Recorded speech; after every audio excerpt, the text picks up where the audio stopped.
constellation. The International Space Station also travels in low Earth orbit around the Earth with an average.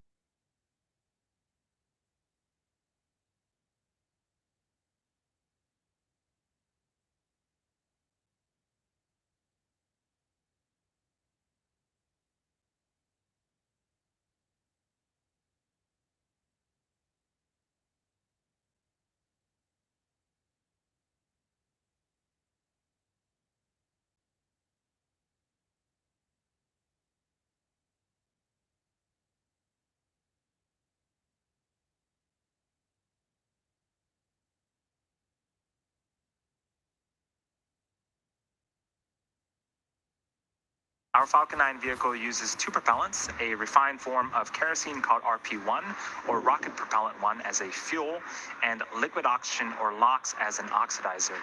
An oxidizer is a substance that a fuel requires in order to burn. The liquid oxygen is chilled well below its boiling point so that it has a much greater amount of mass per volume. That basically means that we can load more of it onto the rocket.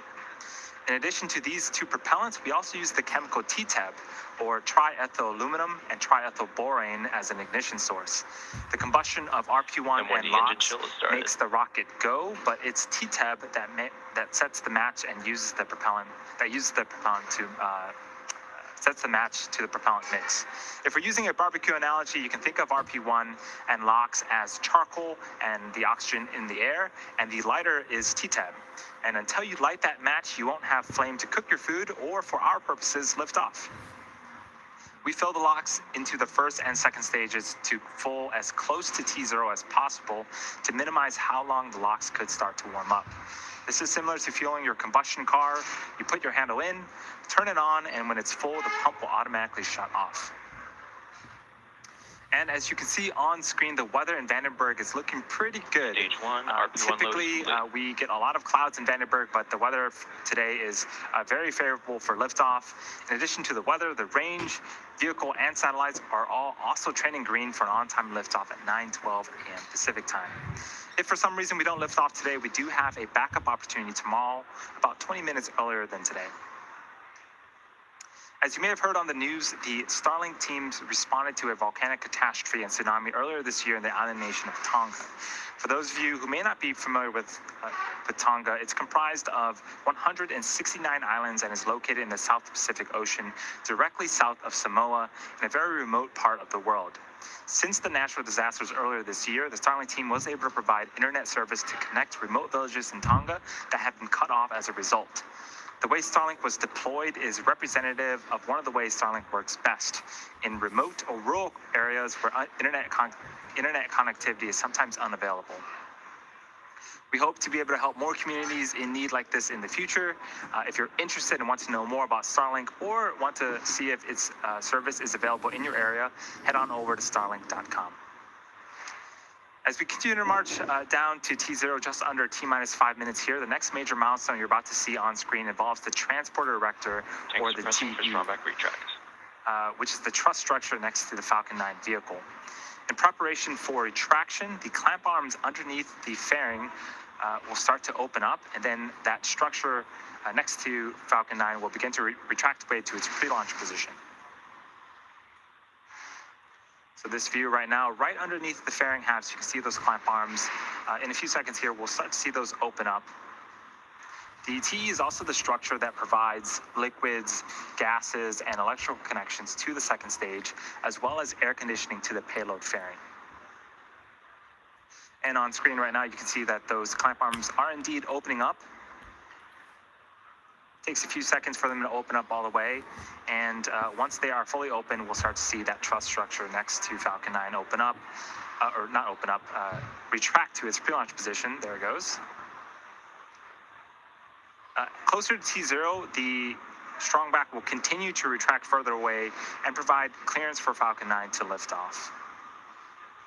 At this point, both the first and second stages are nearly fully loaded with 1 million pounds of kerosene fuel and liquid oxygen.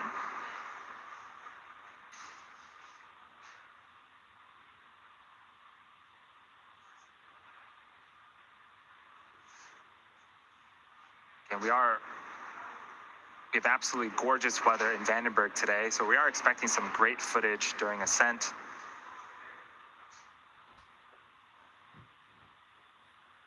You can see a little bit of that condensed liquid oxygen around Falcon 9. Stage 1 LOX load is complete.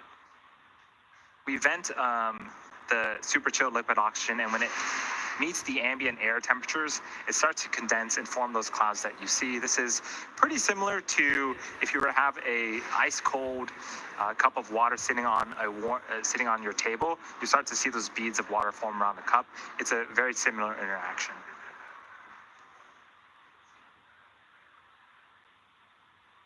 So in about 30 seconds here, we are expecting to hear the call out for second stage LOX load complete. This will wrap up propellant loading for the entire vehicle.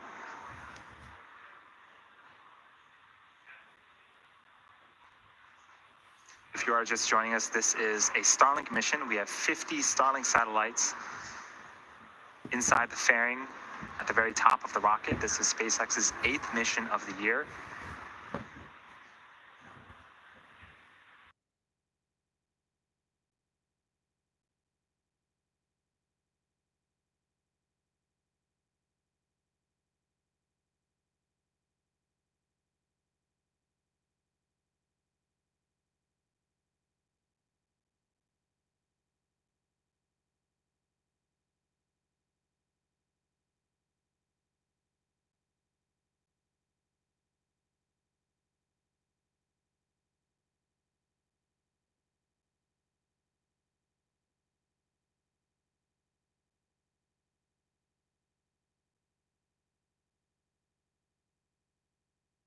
Chilled. Normal and expected for us at this stage in the countdown.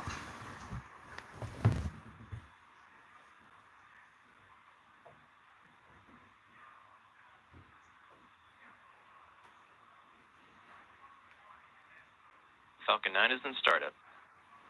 So we are in startup. Both stages are now beginning to pressurize for launch. And in a few seconds here, we're going to be hearing the launch director give their final go for liftoff. LD is go for launch. And there it is. All systems are go for launch. Let's listen in to terminal count and watch as Falcon 9 takes our 50 Starlink satellites into orbit.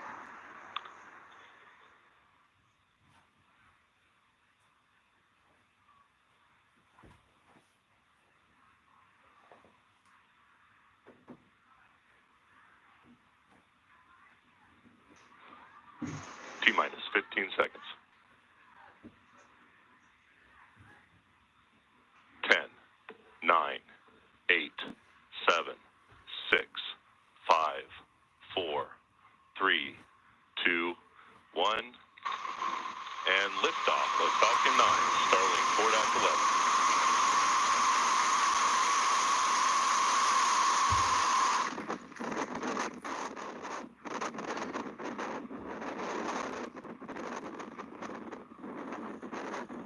M1D chamber pressures are nominal.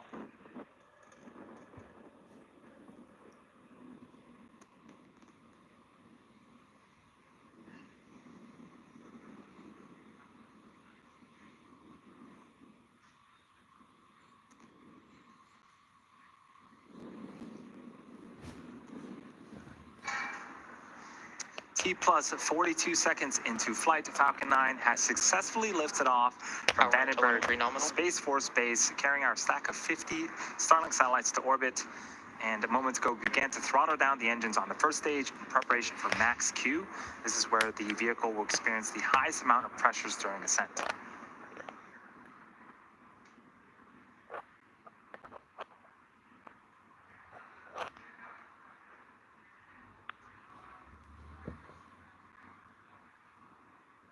Max Q. And there was max Q.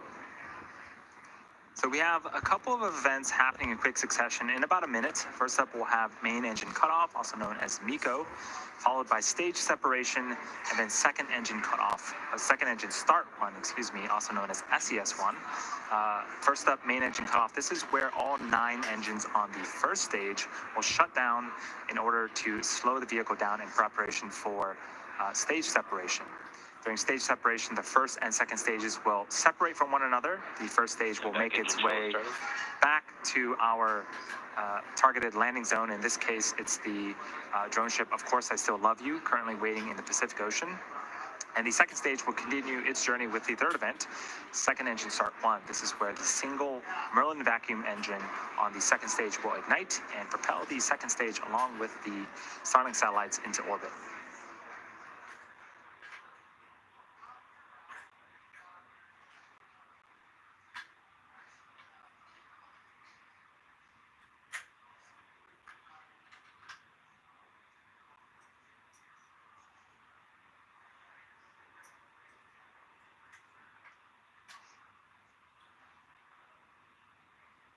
Miko. Stage separation confirmed.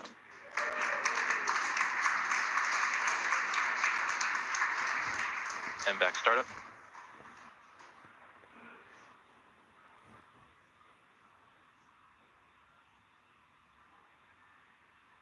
So we did have successful Fairing main engine separation cutoff. confirmed. Stage separation, second engine start of the Merlin vacuum engine, and you just saw on screen that the fairing halves have been deployed from the top of our second stage. We've been flying reflown fairing halves since 2019, and today's fairings are flight proven, and we're going to be attempting to recover them when they return to Earth as well. So as expected, we got some phenomenal footage of ascent. A couple of views on screen right now. On the left-hand side of your screen is the first stage. It's a view from the top of our first stage looking down. It's heading back to our drone ship in the Pacific Ocean, and on the right-hand side of your screen is a view of that Merlin vacuum engine, glowing red hot, continuing to carry our stack of Starlink satellites to low Earth orbit. Again, these are live views. In order for the first stage to make its way back to our drone ship, it needs to execute 2 burns. The first is an entry burn where 3 of the engines on the first stage will reignite, and this will help to slow down the stage as it re-enters the upper parts of the atmosphere. The second burn for the first stage is the landing burn. This is a single engine burn that will bring the vehicle's speed down rapidly in order to land on our drone ship.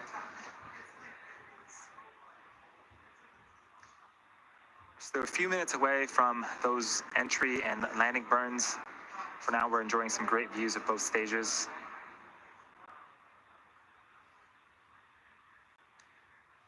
The engine that you see on screen on the second stage is a little bit different than the engines on the bottom of the first stage. It's actually optimized to perform in the vacuum of space, being able to produce over 220,000 pounds of thrust, compared to the engines on the first stage, which are actually optimized to perform at sea level. They can produce about 190,000 of thrust, 190,000 pounds of thrust each.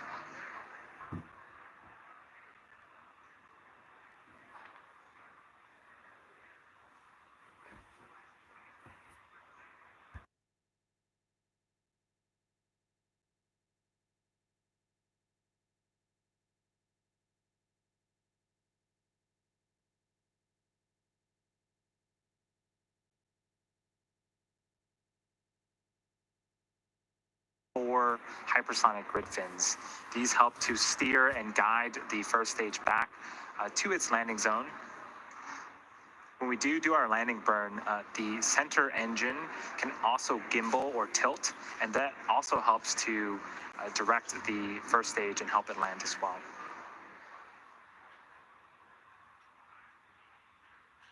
We're just under 45 seconds away from the first of those 2 burns, the entry burn on the first stage. Again, it is a 3-engine burn to slow the stage down before hitting the thicker parts of the Earth's atmosphere.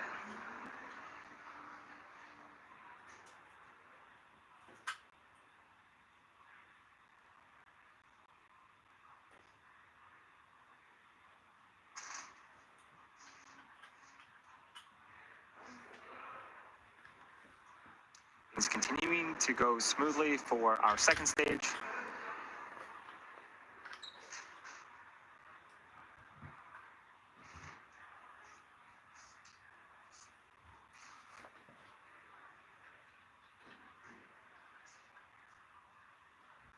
Stage 1 entry burn startup. And you can see on screen, 3 of our 9 engines on the first stage have relit and are currently slowing down that booster. This burn is expected to last about 20 seconds. Stage 1 entry burn shutdown. And with that, that is a successful entry burn. We have one more burn to go on the first stage in about a minute. Stage 1 FTS is safe. After the landing burn ends and we attempt our landing on our first stage, we're going to be listening for the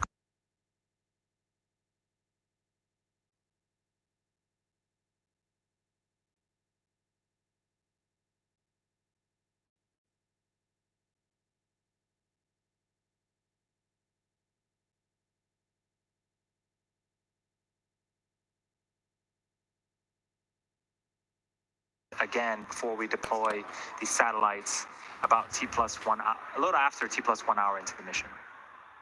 Stage 1 transonic.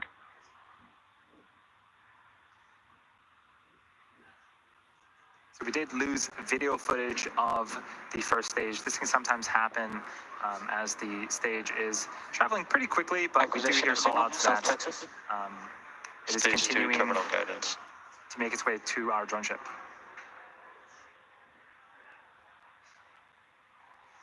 Stage 2 FTS is safe. And here's Stage the 1 view landing burn. of our drone ship. We just heard the call out that the stage 1 landing burn has started. So if we are successful, this will be the 4th time that this booster has successfully landed.